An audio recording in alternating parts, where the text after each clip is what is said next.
de problème, Guido Géro. D'accord, alors, merci beaucoup. Merci pour le mais assalamu alaikum, mais gros bisous, mes bébés d'amour. Bon. Mais pas trop parce que tous les samedis Jama TV émission mais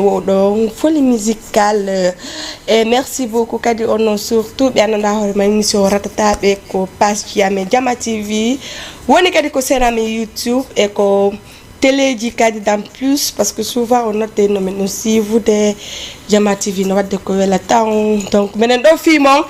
alors mignon ko bewre donc no woni riwo ko bewre dans l'émission partageons la mo please commentons et puis hande me acité ligne law guido acité na ligne tranquillement parce que hande me la invité hande ko spécial émission fi auditeur be ben noddo be lambe donc fala be yoddude assi la bombe d'énergie dans plus fi de renseignements aussi ko tawata be hatto jiri dum en amenga Jama TV Académie Hurike et Ria Bagada mariage mon quand même vraiment félicitations là-bas et toute l'équipe aussi de Jama TV merci beaucoup parce que c'est ça c'est l'équipe de Jama TV a des problèmes hande ko émission mais wodon folie musicale mais hande ko émission go dans plus partager déjà émission wadamo ko page Jimon abonne dans plus partageons windon addo des commentaires mais wawon jabogol surtout ni TikTok on Sophia petit Diallo kono di petit Diallo donc ni bebe no ndamo ko wubi o ari on explique ni jama ko hun wadi jar o wadani dum don ko fi hundu mo acceptani jama yo wol mudum don kono kanko hande wadi video o halani en déjà hina o dum donc acce yiwgo dum hande yimbe men ko réseaux sociaux do inombe ko be dum ma dum don sabota be ma jonnon be piiji di tawata hara hay kambe tigi be mijaaki di ko gonga no e fode ngo TikTok do den pagayde mo beedo addude still no yimbe be waado no yimbe be wata mo andirde law vite fait mais bon kanko tigi hando yalti et puis mi ko motian mi firtali mi woli dum e video mi wadi dum kadi émission gido ndial gido la farka de micro ndial allez merci beaucoup mes alternés comme un petit Diallo merci beaucoup bébé c'est mi weltike quand même vraiment parce que on vidéo ma don hande kadi jonna yimbe be tawata waaw be faamude ben parce que na fo faamata ko réseau do ko woluda ko mais ko mi inata tun hande watta on tigi yalta ko TikTok ma ko Facebook ma ko YouTube jija on tigi no jijirama wo inugol fetugol goddo ina mo ka wubi kan hala kala baka quand même mais enen fulbe be souvent ko dum dim piiji nanirte ben mais hande mo wadi vidéo expliquer ne déjà ko woli kon en nani enen tigi den andi quand même hashtag ko tra men ma bandrabe men be wola no enen metten parce que hiɗan préféri nodda goɗɗo ley haalanamo mais ɓuuri ko landaton amo ko réseau ji hara fopp kadi no hiwdemo mais kadi ko noon parce que région woɓɓe ɓen haalde ko boni woɓɓe ɓen haalama ko moƴƴi min komi andi quand même lam ɓornade bewre mi wattoro bewre mi waɗa sakkangon bewre keppiyangon bewre mi waɗa no mi faalira bewre parce que déjà ta bewre na mi yaltini ɗum no so tawi noon créé la problème Pabji Jama TV merci beaucoup guiɗo mi wayrima noon gila yaɗa lagine partagez la live please les gars et abonne ɗon kadi en plus wanjang kanko lil fresh yehe ndaren featuring maɓɓe on kamɓe ɗiɗo arten ko plateau men bewre guiɗo hande la manti mani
featuring avec qui Guido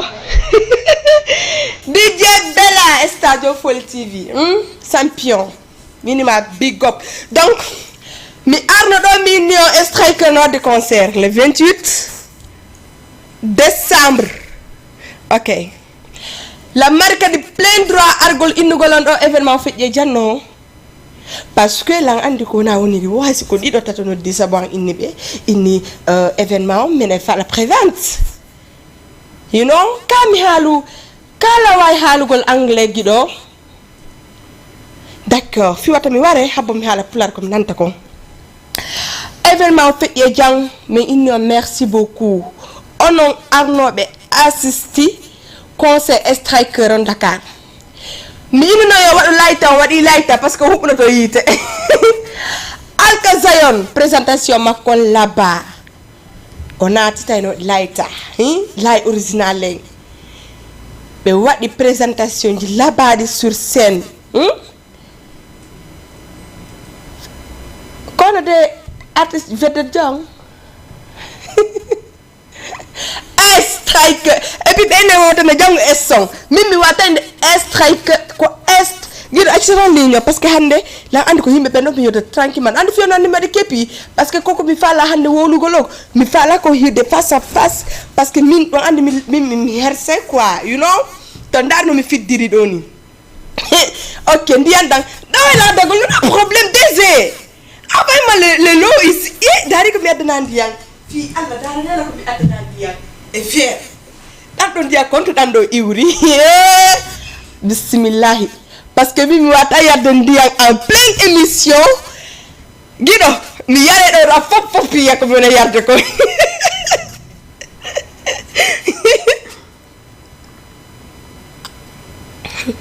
gido ko dia robine non mi yarata dia robine mais Guido, attention, ne minimise pas mon émission comme ça. Attends qu'une femme qui a fait formation, qui a diplômé. Mais moi, je suis pas là pour boire de l'eau et dans le robinet. Mais non, Guido Jama, arrête. Mais Amiarta, Adana Ndian Kren, please. Il nous se lève en sort de là. Allez. Donc, événement fait les gens, merci beaucoup. On a assisté, bébé, jeune, bébé, notable. Striker bébé fop surtout Lamzo striker o wadi effort gila ñane événement ha téléphone makko ni no boni andi hakke ko appel jidi ko hendi de appel ko tawata quand même yimbe be nodema souvent et fi prévente jidi parce que kanga ko payku même o wadi ko force makko ko way ko événement ok bay non événement fetti mi nanali organiser donc Dream Company dido ide mimi arno do mi inni be émission honno concert de mar concert Jama TV et Dream Company feƴƴi parce que Jama yehi wat layta présentation wandi ko min et DJ Adra et la princesse de Jama TV comment elle s'appelle même Rama Baldé andi kankadi bon ko do golata himo fala wadangolon émission weldo mais une émission pas comme les autres quand on mi fa mal pas comme les autres c'est dire mi rectifie ko horian mi mijitike mi calcule pas comme les autres c'est dire langon halakan moji ding no jodo de langodungo mais mi wawal famgo pas comme les autres c'est-à-dire pas comme moi ou bien pas comme les animatrices qui sont ici parce que déjà animatrices be ala do yawti min voilà donc là quand même comme quand il y a des animatrices qui sont ici ah non je comprends pas alors allez Martawo fala do yodde asi la bombe d'énergie dans plus merci Koto Mamoudou Six Avenir Sop Tati équipe Six Avenir en forme mais merci beaucoup Tati grand Mamoudou parce que quand on est au kepi mais nous watto parce que elle dit kepi Six Avenir siko jiwo siko gorko kala ko fala no Six Avenir o sakando oro à peu près ko marché mi sodimo c'est pas trop cher parce que na marque ani mi watto ko ni marque trop j'aime pas quoi wel talent parce que mi la yiɗi quelque chose ko ananda ko sympa si mi watte ke hara no mari marque hara par exemple la fokkiti Canada ma Suisse ɗan mi wonde mi yeyta waɗa weekend yanɗi mi arta parce que ɗan yogol ni hara ko vol souvent no muusi mais moi j'aime ça quoi en fait voilà donc elle va te donner tu connais rien Telly ça c'est ton problème déjà moi je regarde pas les commentaires parce que quand je lis les commentaires là berndan falte yawgol donc mi a problème mi waɗa formation mi ngono déjà ala ko men discuta hay onon ɓe caméraman essayez de faire des formations woni caméraman les artistes aussi les artistes guinéens qui sont ici là qui sont basés ici à Dakar parfum please essayez de mettre parfum sur vous c'est très important parce que mi waɗi vidéo mi inni yo waɗu parce que andi parfum no moƴƴi e mon déjà ɗum ɗon no tawa e ko ɓeydata succès mo tagaɗo ɓeynuɗa wadde parfum hi artiste ɓe acce hunde wotere kadi toon ɗuɗu haala pandi ɗuɗugol haala pandi kadi ce n'est pas bon pour vous si on heɓi concert par exemple ɗum invita kon artiste ɓe invité ara présente on genre ko addi on ko son geni so onon andi son habboto artiste verdion wadde photo ma harat yewton seeɗa mais sinaɗu si artiste jo siɗa faala wonde par exemple hande ko sayfo tu wate itude ɗo exemple ji ma ɗum woɓɓe ko waytata noon donc sayfo nanantamo détail ji gono ton a yiyatamo kadi ko woni wo mais artiste ɓeɓe par ce que hande mo bemo no reewi minno ko génération wonɓe ɗo ɓemone e haalal ngol ɓeɓe tawata ɓenɗo ɓe ɓoɓata hundukankon ɓe piya tala ɓe yenta talan par ce que hayɓe sus tala yenude ñang mi tant que paykou sare no Dakar ɗo mila mari droit waɗagol kala komi faala vous comprenez ça tant que paykou sare no Dakar min ansi ɓiɗɗo makko la mari droit ji ɗi waɗugol kala komi faala par ce que déjà taw min mi ala innugol la mari temps o mi haalango ko woni an kon te kadi ko devoir an haalɗo par ce que lan e mi ciya vous comprenez ça donc la doit lancangol un message mina artiste ɓeɓe ɗaɓɓe piihoy koye fap woto yejjutu parfum par ce que si tawi hande on fiimay ko fimirto ɗon ko fimaton kon ɗum ɗo no jarani o kala ko heɓey ton on heɓoye aron fiimon mais parfum kadi on waɗire la même chose no wodi yimɓe gono toon ɓe falta waɗugol kalen gonno waɗi ɓe waɗata on kalen c'est parce que haray odeur mon o welataɓe andi surtout ngulen ndin souvent siɗa yaltude naata a lootike a ala wujade nebban a ala wadde parfum yeey ha ɓandu ma ndu change hande ka sa waɗi parfum nangata donc essaye de changer ça d'en plus caméraman ɓe kadi y a des caméramans qui sont ici là ɓe inni wo kamɓe si ɓaɗi parfum gêneɓe quoi landi ɗon on no mi ala haldinde makko ɗon trop mais hara ɗon andimo déjà donc o yiyamogol ko événement ji ko hiɗomo mo ƴawe hoore yimɓe mo filma ɗum noon kadi rectification voilà rectification parce que min mi arali ɗo fi inugo mi minimise on ma mi arali ɗo par ce que lan andi komin tout suusi koko wona wolede ɗo komin tout suusi wolugol hi surtout lan andi la mari équipe kelɗuɓe babe ganduɗo payko sare donc mi hula ko kadi koko moƴƴimo non haalande hande par exemple si artiste jo ñano ari ɗo onon artiste ɓe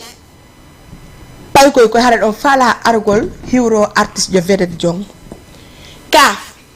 joni son ari tawi salon on no marno par exemple parfum jaro mo 50 000 par exemple on ari tout on parfum yalti heddike odeur mo on ɗo sikka ɗum no jonne courage o wadde on tigui fitiri ah non ça donne pas hi ok c'est feƴƴi ɗon kadi giɗo manda ko ɗum waɗi manda siɓe jaɓ alan dan nden quoi e giɗo ta mettinana innala mi wota ndiyan crème please Mariam Touré journaliste jom mamou Mariam Touré ene ono gonɗum e probléme marɗum ko réseau ji ɗo ko honɗum e probléme ji yimɓe ɓe tawata kadi hikkintake fewtintake hino haala fi Mariam Touré ɗo mari probléme kono Mariam Touré waɗi sina yahugo wallugol yimɓe ɓen hanaɓe wallitede ɓen hi ha hande goɗɗo addali ɗo inni Mariam Touré no ñamanimo ha hande goɗɗo jonali Mariam Touré ko jonata goɗɗo Mariam Touré noon ko wadde vidéo andina jama fof kaarijo waɗi goɗɗum hi fi Fatou no fala argol Dakar Mariam Touré no fala argol addugol Fatou Dakar ɗum ko probléme hi ko probléme e mon parce que onon on waɗali hay siɗon mari ko on waɗira mais on waɗali ma haran on falno wadde on heɓali feere no waɗiron parce que Mariam Touré a arta minimisamo o acceptera kadi ya oynama ya wallumo jamais ko gimo hi donc sa wawata wallude tagaɗo sa wawata wallude tagaɗo accutumo ɗon Mariam Touré no dali goɗɗo inimo walle lan hay si o waɗi jama o andali lan andi le sûrement o artaɗo o inna ayɓe makko ɓe walle lan vous comprenez ça donc hande image mo woni wadde e nder lagine fop e nder lagine jama on no yiɗi mi innali onon mais jama on no yiɗi andi ko fiyonata andirto jama no yiɗi parce que ko kamɓe tigi ƴettata téléphone maɓɓe ɓe ɗaɓɓita numéro Mariam Touré ɗan déjà numéro makko public ono ko région mako kanko régionnirtamo wonde ko direct ji makko in a Mariam Touré meɗen hattojini e ballal Mariam Touré wallu men Mariam Touré siɗo wawi o inna awa habbela mi arta e mon o yaha taw o ndara situation mo on tigi woni on o waɗa vidéo o filma ɗo andi hande jama goto wata wallude goto en distance hara yali preuve hay sa filmali waɗa ko réseau ji koɗa filmé on ɗo naɓanamo ka koko boni noon julɓe hi o yahali o ɓorti yimɓe o tiriɓe o maɗo waɗaɓe vidéo naadi mais où est votre problème hay ɓe woni filmande ɓe ko ɓen tigi innata Mariam Touré ɓe waɗa wonde vidéo ɓe addanama Mariam Touré wallu men ayla nawni Mariam Touré ni Mariam Touré sino wawi kankadi ko assistance wonno groupe maɓɓen fop koɓe wawi ko yewgol tawama ko wonɗa filmama torama ballal si a wawi waɗa si a wawali acca ɗon par ce que hande médiaji ɗin goto forceta goto ko devoir amen donc si hunde waɗi goto metteme par ce que fi honnu meɗen andi ɗeɗo golle réellement ko ha honto ɗe naɓatama e ko honnude apportantama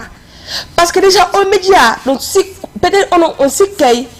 koko wele wele tumɓe woni heɓude mum mais hara meɗe heɓude sattede jigonoɗo par ce que minen men ara men déclara pi jigonoɗo ɗon yimɓe ɓe yiɗa nanugo d' après ɓe attaque men hi mi Mariam Touré ñanden o waɗi vidéo ni goɗɗo no noddude mo menace mo woɓɓe mo ni ko fenade et pourtant c'est vrai parce que mo wallitade yimɓe mo mari ayɓe ɓe no wawi wadde ɗum ɗon mais ko non probléme mo o so yeeyo walli goɗɗo o yiɗa yo wallu goɗɗo so fala dara vidéo so falta dara vidéo min mi jeeyata ɗo goto inigol acce man ɗum ko onon ko probléme ji mo mais ko mi andi to si on tigi déjà ta har kadi ko ente ɓe tawata Mariam Touré no hecci ɓe même simo gollude golle makko ɗen non kadi sina pas bo accitewde kono noon kadi ko non c'est normal par ce que andi fi honnu o aduna ɗo nafowo o wolete ala nden feere ɗon mo Allah o halfinta leydi ndin like kala ko tawata hara on tigi no hattojine ballal on tagaɗo wowlete Mariam Touré ko golle moƴƴune wadde na finugol bomi supporté mo ma hara fi ko même golle me woni wadde ah non mais parce que la andi golle ɗe woni wadde ɗe no muusi ce n'est pas facile immoɗo ka magila 6 heures yalta arti ko ma ɗo wo d' après 1 heure 2 heures ma ha 3 heures par exemple so tawi koye voyage wonɗa haraɗa runki kof kanko en golle ko watta ko yaasi sur le terrain o yata donc sa soutenata laisse tomber guiɗo ukkana condi par ce que ɓernane no ƴawde quoi waɗana ɗum musique mo waɗɗa o miɗa hande probléme ɗaɗanan son please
California.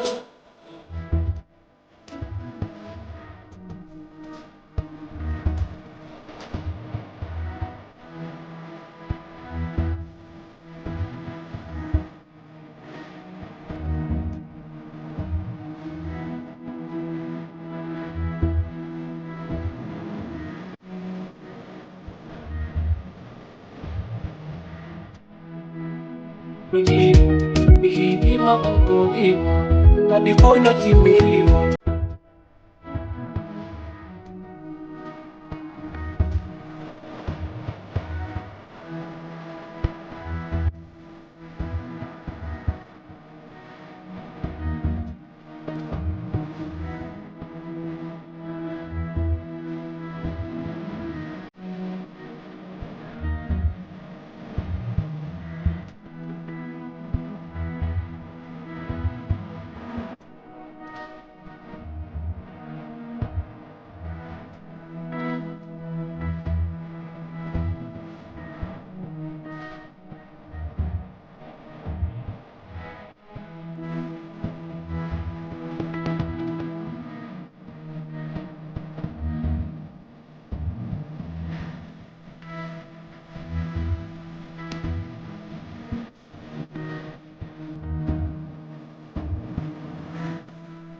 Non, maman, tu as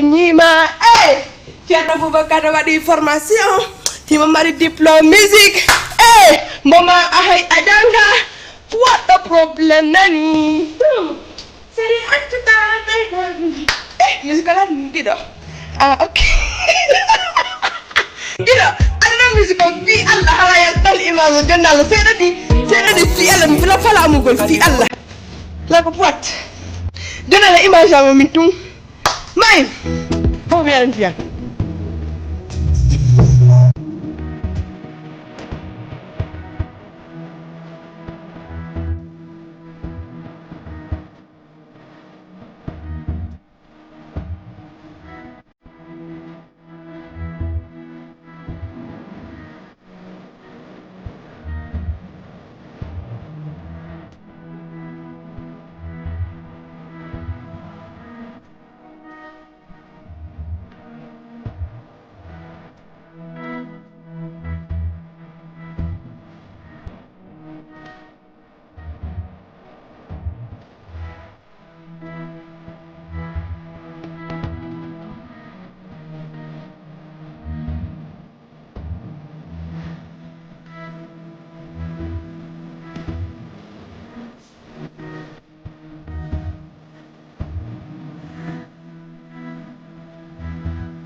ko Ceerno Boubakary wujji mboma ɗo kadi yalteno ko Ceerno Boubakary honno ko Ceerno Boubakary wujji somboma on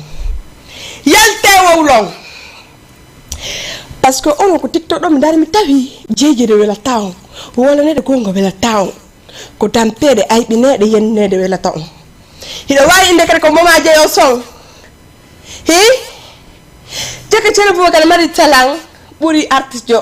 patron an on parce que mi haala ko ina makko parce que mi ɗan mboma attaque lan ko réseau ji ɗo few parce que min mboma mi tenata bara makko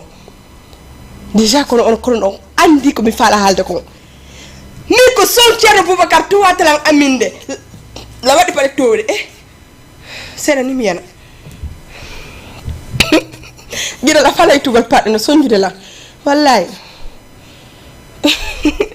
allez merci beaucoup Ceerno Boubakary donc kilma ko ni disponible ko YouTube yehe daro mo yehon partage non mo jonno mo kala giɗo mo jonno mo kala gagne mo parce que min dan andi mi giɗo e gagne fo la waɗi ko gotu on famille ka donc ɗum no hina problème et puis jumpita ni wadde buzz ko réseaux sociaux aɗa andi ni jaman fop ay ni an kala gorko mo okkaɗa a yata jombeɗa kono yo mi jeejima mais quand même mila yiɗuma jama fo no yiɗuma parce que quand même ko wonɗa joude ko no foti jumpita no et puis no jonde yimɓeɓe exemple ji gono ton andi yaltingol talamugo bona ko andugol ko honno yaltinirta talamugo a faami siko woɓɓe areno waɗa piiji goɗɗi tawatta an tigi a wawata darugol ma ɓiɗɗo ma wawata darugol mais quand même hiɗa waɗi hay moko baɓe darate jala parce que hakke ko kirɗuɗa ɗa woni sempaŋe babe ma ɗo fija siko juuɓe goo wona min e sayni lay mi joue au rôle ji maɗo minete kono mi suwirta ɗum ɗo mais quand même tu es fort courage parce que ñanden a jonni exemple inɗa ko joué ma jama on ko sa waɗi ɓe wolama et pourtant c'est vrai c'est parce que ɗa nafude ɗa wadde jama o fo joni suivude ma jama no acciti hakkille ma ta change continue comme ça minen jonni ma courage moƴƴa surtout min lanɗo fimon parce que émission on ko folie musicale donc courage à toi Jumpita an e babe ma minen gros bisous équipement fo surtout wonɗoma filman donc de plus parce que ɗa andi ko kanko voilà filmata piiji mettuɗi ɗe fof haɗi yalta allez noddela numéro affiché comme écran guiɗo ɗa wallantude numéro on please 78 116 82 38 alors noddela hay soko goto une personne c'est bon parce que là hande mi niɓataɗo déjà ɗo andi hande ko samedi lan doya yaltude donc wonde kadi mi profita seeɗa parce que ɗo andi hande mi ala invité wonde kadi waɗugol émission naturelle avec vous ɗum no wela lan donc Jama TV ko fimo Jama TV ko fifo continuer tum abonnoɗo ko sename YouTube ko page ji tout quoi si la bombe d'énergie en plus on y a beaucoup d'informations du gonoton bon guido song hamba dantalan zeleluma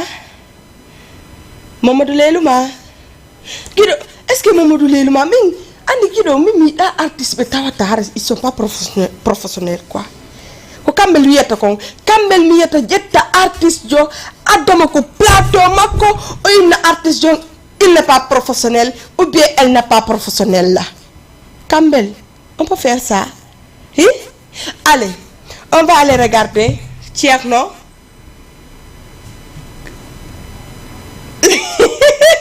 Allez, let's go. Belel ma avec dédicace Fimo.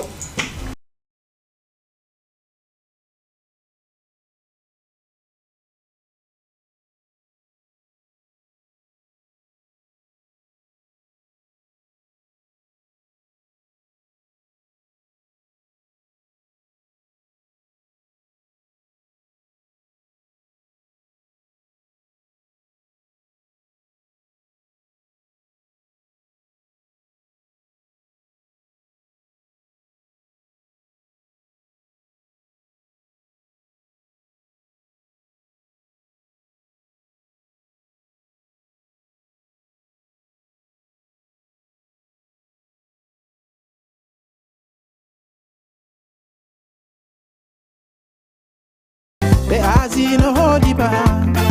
be azino hodiba, be azino hodiba.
arrêtez poliment. Allez, donc là, on est sûrement de trop parce que voilà. Merci maman de l'Elouma. Et qui d'autre? Où sont les siker? Siker bébé faut bien nama Sapo Gianni Alpha. Donc l'année 2025, l'artiste bébé ne prépare rien. Puis du côté de Kolaita, Lollipop. Diamant faut no l'année de mon album con quand tu m'as yalta, quand tu m'as so, quand tu m'as yalta.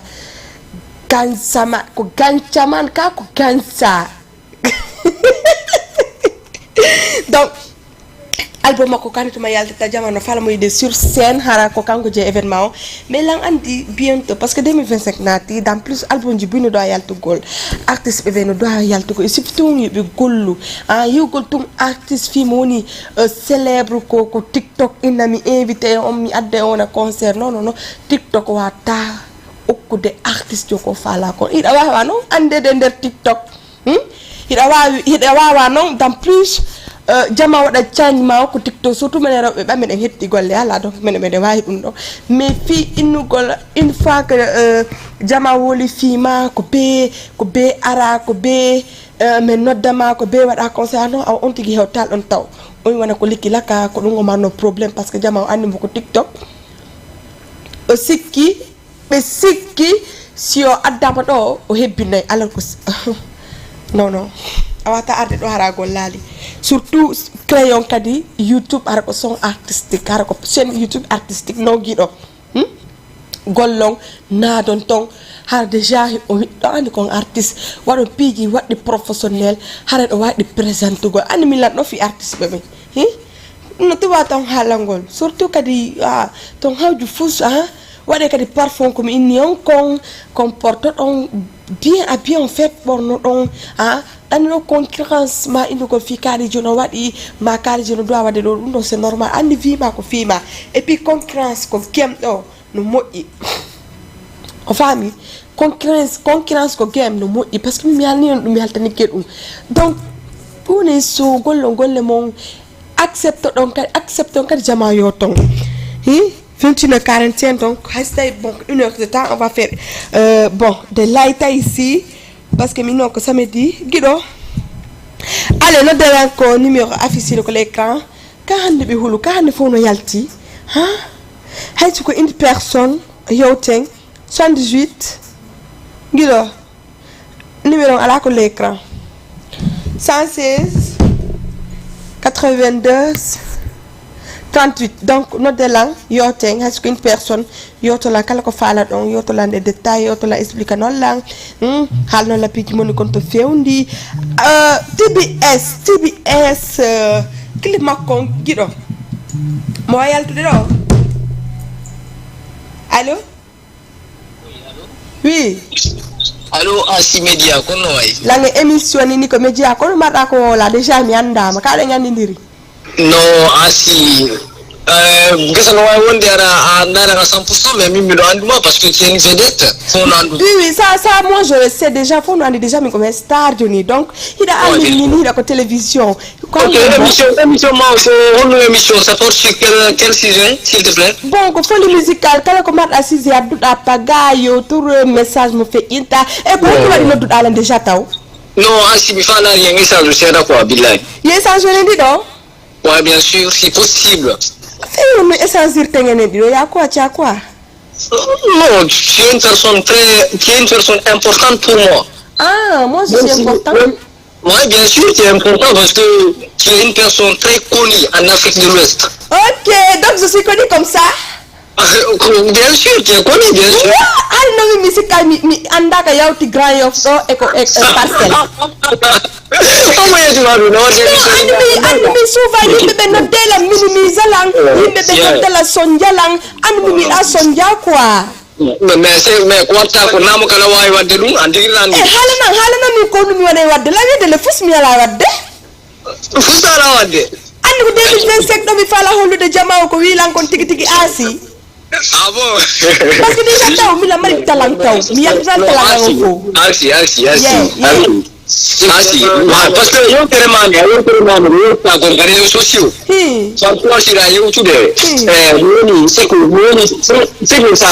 ça donne envie de t'écouter quoi, à chaque fois. Wow. Donc, est-ce que vous avez fait ton réseau dit? Non, bilay kana mi era jonna conseil ji surtout cadre worbe be. Ito da minna no funji no mari akilmi. Oh. Magan. Yele inde la womi mi ala hakil womi lan jawdi lan feti. Mais fi mu. Ko zaluzi famu ko zaluzi. Mais andi bodo ha on dara usa ka kritika. Je ala nan ko do dit ala ko fi dragu golla ka ko fi jombu golla. No. Ah jombu golla wala bala modi nini. Ya bala modi komba nyata modi 2027 nati. No, I want dara on après. Bien sûr, no I want dara. Ko huda do mboni on après. Mais enseignant no mino da lullo pay ko sare mais pourquoi tu as fait ça? C'est parce que Païko Sarr c'est mon papa. Pourquoi vous me posez cette question tout le temps? Non. Païko Sarr, non, il n'est pas ton papa. Il n'est pas ton papa. Mais est-ce que tu me connais d'abord? Tu me connais pas comment on entend Païko Sarr Nababenga? Mais moi je te suis, bien sûr, je te suis sur les réseaux sociaux, tu es partout, tu es sur TikTok, tu es sur Facebook, tu es sur Instagram, tu es sur, on va dire en général, sur les médias sociaux. Donc, halana ko fiyo nung awano dir dala ko no hari woni intention ma pourquoi tu m'appelles? Non, hande intention wango hande ni liziki dan hande ambiango pour hande yotu dugole asina na voix mako. Wa jonna nga weltike?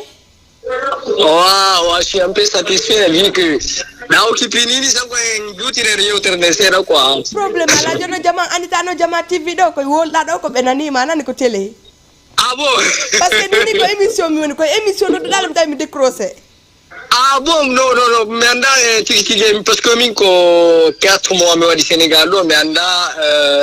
fréquence émission mo dans soude ça windi Jama TV ko page ma Facebook aye jon ko yotu den ko. OK, Jama TV.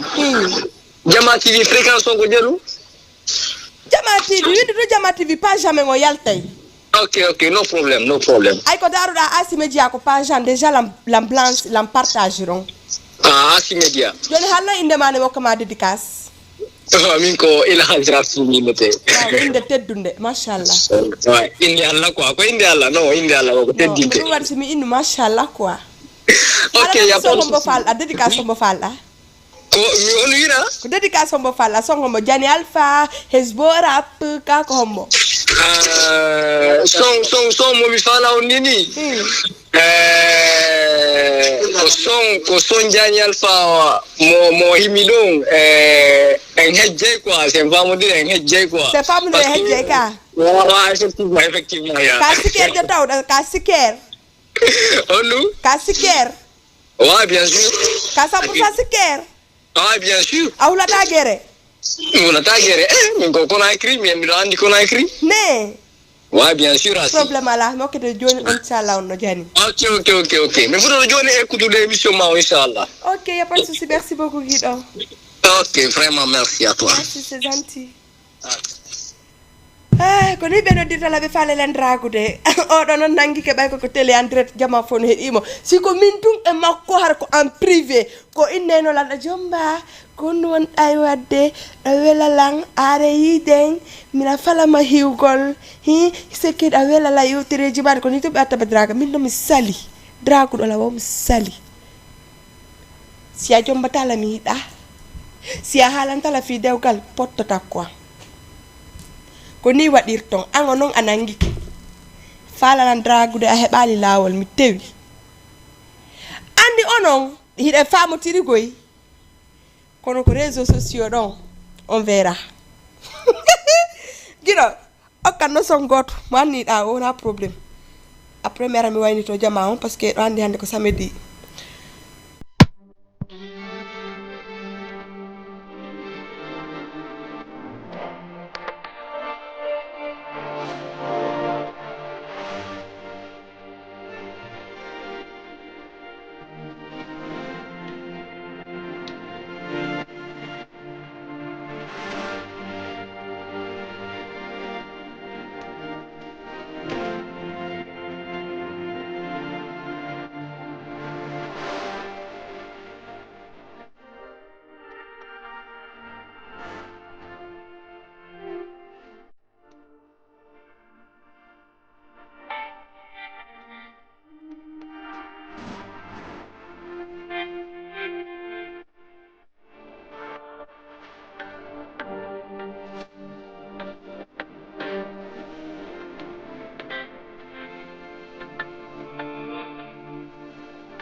TBS iPhone fitri map yang tong andi ko laita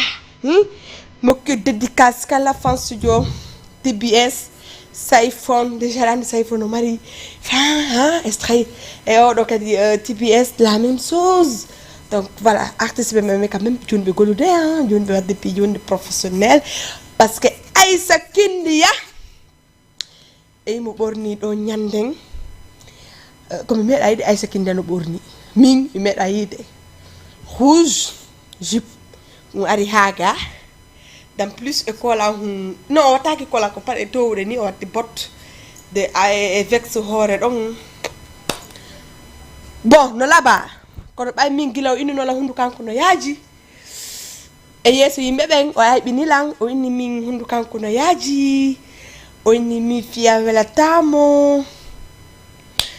mi tawi mi jogito hoore mi kana probléme voilà Mousse Dada champion merci beaucoup noddi anala kono concert on feƴƴiri ko striker kono santiruɗa ko honno ɓaya ƴawi ko podium kono hiwɗa de retour kono hendiɗa he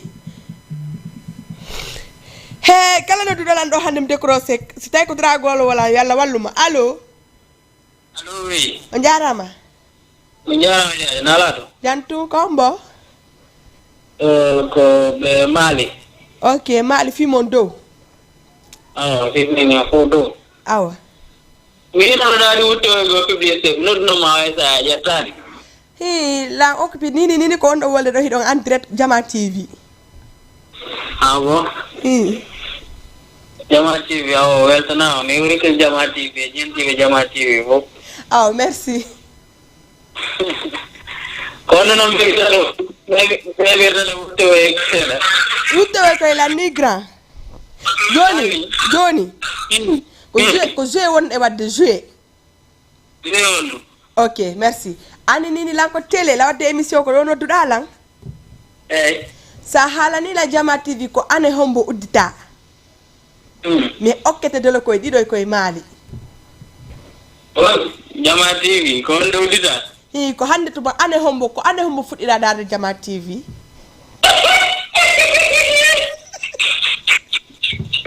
Jama TV nonde ok anda kadi fi Jama TV fus Jama TV no ok ɗo ko sa hawritino désolé pour toi alors ko sa hawritino mi okkama dole koye ɗiɗoy kado fiima kado fiya joni haalana ko on to Jama TV woniri awa joni grand muñño dole koye na awana ok jarama cadeau 100% ɗo mari cadeau donc ɗo mari ti sortu kala hawrituɗo Jama TV ko anne o mbo uddita hiɗo mari cadeau fi bon allo assalamu aleykum poɗanne muusi allo assalamu alaikum waleykum salam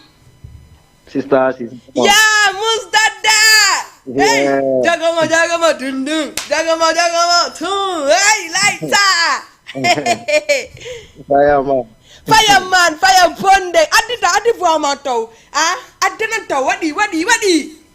mo inne fo sawawa dinno moyo awa andita ka golle ma woɗum no kadi no tawa wiɗoɗoɓe añede wo ko hino tawa ekkito awawa yoɓoɗa o duwa musique o men tawa mi yiɗo musique o min jokki men tima mi wawa subaka ɓe men tawa ndima fewi fewa mi jiɓa ɗon a fewa mi yimma tumɓe ƴewa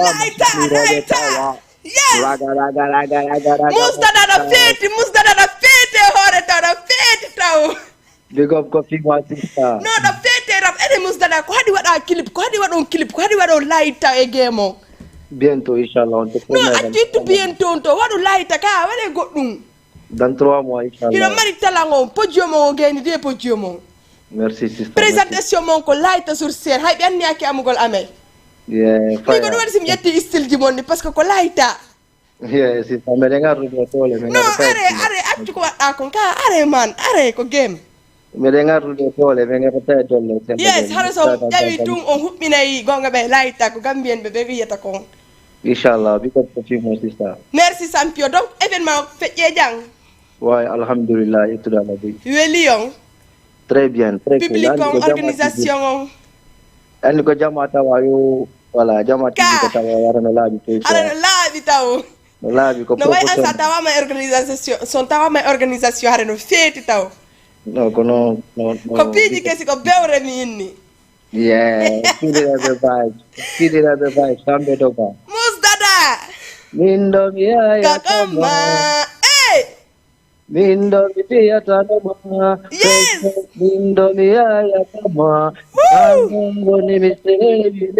ambe mindo miye hakama baby mindo miya tanoma mindo miya kama ko ando ni miseri ambe laita musdada big up Sampio hande no mi weltike goy billahi donc min ɓuri weltago franchement hakkude Allah non andi min ko ɗum gansaɓe ɓe welirtala ko ɓe naati wo ko layta piiji ɗi welay yeah mais minen habbitide no yewti sella jadi waɗu goɗɗum quoi waɗe goɗɗum immono ko game ɗo quoi man mbeɗe ngardude dole min are ngarduta dole par ce que talango no nder ton en expression ko hoore taw no arde sitta ok Sampio merci beaucoup merci big up allez donc yehi soutanon ɓe musdada donc ko page ji maɓɓe ko YouTube jonnon ɓe force et puis koɓe ɗiɗo no anndi ko pay koy quand même ko yiɗa oya weldigal maɓɓe ngal c'est tellement a wata hay expliqueude min quand même ɓe welala par ce que sur scène c'est dit off ko layta donc musdada champion à vous chapeau à vous donc courage kadi wakkiloɗe hande artiste ɓe non ɗo ala ko ɓuri on faami ka donc mimi artaɗo artiste ɓe ɓen fof on fof ko gotum mais ça dépend e talent ji ɗin ino andi noon ɗo mari talent ɗo esprit taw man ɗo mari talent taw ɗum feeti taw e hoore ko layta donc allez merci beaucoup aussi à toute l'équipe de Jama TV merci guiɗo Jama ay hewti komi wannito to donc yo Allah lanno kadi ɓeydan en sutura on quand même ko ɗum no adortede par ce que hande aduna ko fewndi ɗo quand même kala ko wadduɗa e goɗɗo on tigi yande kala ko naɓanɗa goɗɗo on tigi yande ɗum noon e stop par ce que hande si goɗɗo waɗanima dans quelque chose ko anndanɗa hoorema ko hakkude mo jaraɗo partant susana on tigi jaraɗo sifano on tigi joni rewɓe worɓe ɓe fof woni fenoɓe mo yiɗa wono fena mo wolanɗa goɗɗum wo yaha fena hiɗo mari probléme fenade de ono kadi acce ɗum noon allez comme woni ɗo hombo walla sivude mi dal simi wala inde yimɓe seeɗaɓe ɓa hewti komi wayni to Ibrahima Sall Diallo Amadou Mali Ibrahima aussi Mousdada Oumar Dramé Mouktar Souleymane kako balde merci on faut pour une belle si vous êtes au bien tandis que moi nous non tous les samedis qu'on y a en direct sur Jama TV mi weltani ko kadi kala ko hattonji ɗo kala ko faala ɗo ko tawata hiɗo faala jama on anda ko jokkuɗon à travers ko andana hoorema ko yaltata ko yimɓe ɓe hiyata ko ɓe inata konko yeyte yeɓe te Jama TV no woni disponible fimon et puis mi accana on ɗo message goto kala anduɗo ko ane hombo Jama TV uddita date on jour on heure on hawriti ko commentaire hiɗo mari cadeau min an si ƴetti on charge déjà hara ɗo mari cadeau hara ɗon guiɗo Jama hara innali jam hara jonnali anduɗo waɗi ɗum ɗon de hara jonnali anduɗo winda ma windana goɗɗo na ɓaynamo yo copie o waɗa donc ono suive Jama TV ɓen eɓe sivata ɓen kala yiɗo parti ɗo je vous dis haalanela Jama TV ko ane hombo uddita jour hombo heure hombo e ko honto Jama TV woniri son expliqué ɗum ɗon ha directeur jon DG ɓe confirmi ɓe inni yes ko ɓe validi donc milla marani o samedi prochaine cadeau mo hendoto ɗon sika maali ɗamati sotu maali si tayna mali dans plus ida mari cadeau euro 6 avenir sop soit doleke ma cap ma pade on famille allez merci beaucoup à la prochaine les gars donc dédicace fi on won bela suivre do ben spécial donc andi woni do 1 heure de temps woni do 1 heure de temps 2 minutes comme ça donc Aboubakar merci beaucoup mino gros bisous I love you mes bébés d'amour à la prochaine ciao ciao bye